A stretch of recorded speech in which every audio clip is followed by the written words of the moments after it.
family. It's the same sense of a rigged America that has led to the kind of anger that we see. What do you think is going to happen now? It depends. I mean, it depends if people like you are going to continue to bang the drum. That's one of the reasons I'm here. But what I'll tell you what these elite guys want to have happen. They want to do a kind of mea culpa. You know, have you seen their statements? I regret that I spent too much time with Epstein. I regret the judgment I showed to take a meeting with Epstein.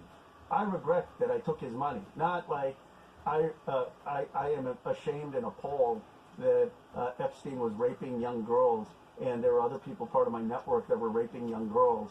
And let me just confess at what happened and who did this. Right?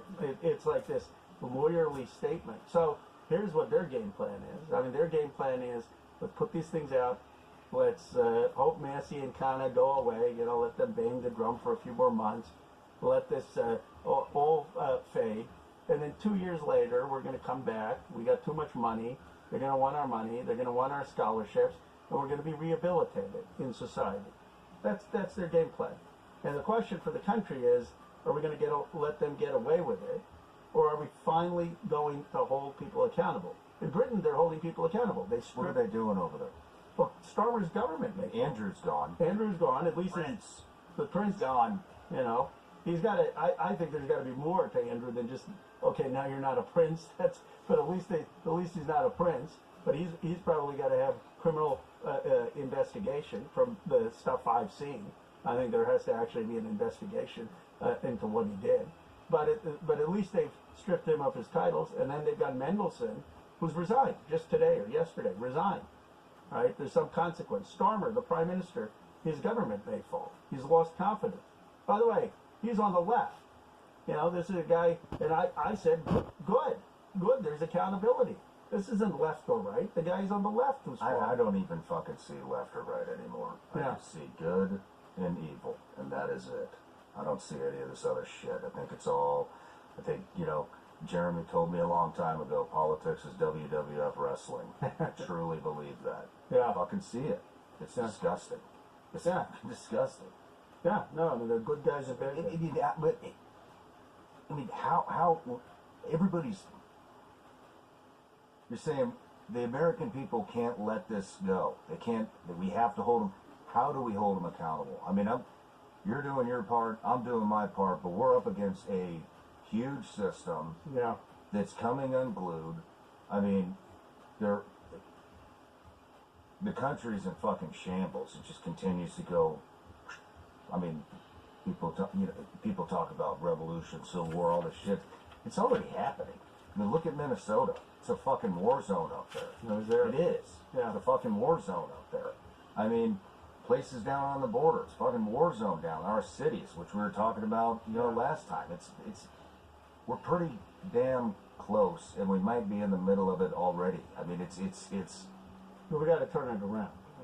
That's what I'm saying. We got to turn it around, but how? Well, you can't turn it around with a fucking two-tier justice system. You cannot turn it around when we have all these elites, powerful tech people, powerful Hollywood people, powerful politicians just raping kids and getting away with it. It's right out in the open, right in front of everybody, and they're just walking around. That's disgusting. I see your anger. I mean, I feel it. Right? For people not here, I mean, it's like It makes me want to look into fucking dual citizenship. It's that bad. It's that fucking bad.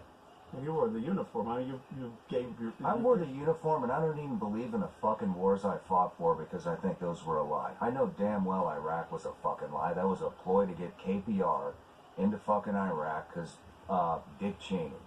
No, I agree with what that shit was. I started my career. I spent a long time there. Every fucking logistics piece in the country was KBR, Halliburton, KBR, Halliburton, everything. Food, like the shitters, the gasoline, every piece of logistics there was KBR. Did we find WMDs? Fuck no. That war was bullshit, and everybody fucking knows it. Well, in 2003, I ran against the Iraq War against a Democrat in my own party. I got crushed, 71-19. But I was against the war back in 2003.